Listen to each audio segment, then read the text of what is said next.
ఏం అర్థం అవ్వట్లేదు. నాకు రూపాయి వర్క్ కూడా ఇవ్వలేదు. నాకు వెంకటపతిరాజయ్య గారు భూతత్వం చూపెట్టినాక ఆయన ఇస్తే మొత్తం అందరికి ఇబ్బంది వస్తుందని చెప్పి అన్నట్టు తీసుకొచ్చారు.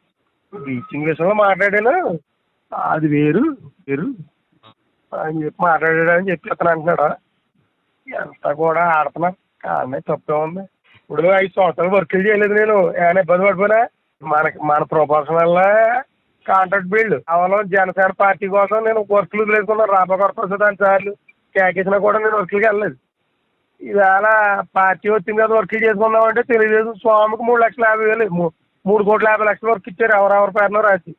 ఇక్కడ పెద్దగా ఏమో ఇతను కావాల్సిన వాళ్ళకి వైసీపీ వాళ్ళకి కాంట్రాక్టర్లు తీసుకొచ్చి ఇతను ఇప్పించుకున్నాడు. మరి ఇంకెంతకంటే దారుణం ఇంకేముంటుంది. ఇలా 6 లక్షల వర్క్ ఉందా చేయమని అంటున్నాడు.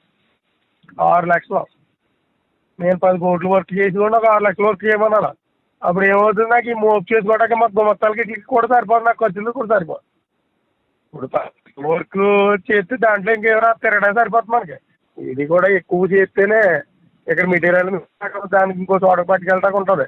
జగానే లెక్క వచ్చినట్టు చేసేసి పెద్దగాబు మాట కూడా చెప్పకుండా చెయ్యి. ఇప్పుడు మనం ఇంతకంటే పాడైపోయేది ఏముండదు, చెప్పు. అది ఇంకో చోట వర్క్ చేసుకుంటా. కానీ ఏంటంటే పూర్వం పోతుంది. రాజుల నియోజకవర్గంలో మన రాజకీయం చేసాం, ఇక్కడ నీకే దిక్కులేదన్న మాట అంటారన్న ఆలోచనతో ఇన్ని రోజులు ఆలోచించడం. దానికి గౌరవం లేకుండా చేసాడంతే. అది ఇలా కలటం తప్పు అని మాట్లాడాడంటే మేమనుకోలే, నాకు అర్థం అవట్లేదా. అంటే మేము కొట్టు సావాలా, కాపులు కొట్టు చేస్తే వీడు ఆనందింతాడేమో. ఆడు ప్రెసిడెంట్లు వాళ్ళని అంత దగ్గర చేసుకుంటున్నాడు. కాపులు కొట్టు సావంటారా అని చూస్తున్నాడు మాట. నాకు అర్థమైంది. అది మనం ఉన్నది ముఖం మీద మాట్లాడుతుంటే వీళ్ళందరికీ విరోధం అవుతాం. మన వాళ్ళకి అర్థం అవ్వట్లేదు చాలా మంది. మొత్తం దీని అంతటికీ కారణం పెద్దగాపు జగన్ స్వామి. అది ముగ్గురు మీద నడుస్తుంది.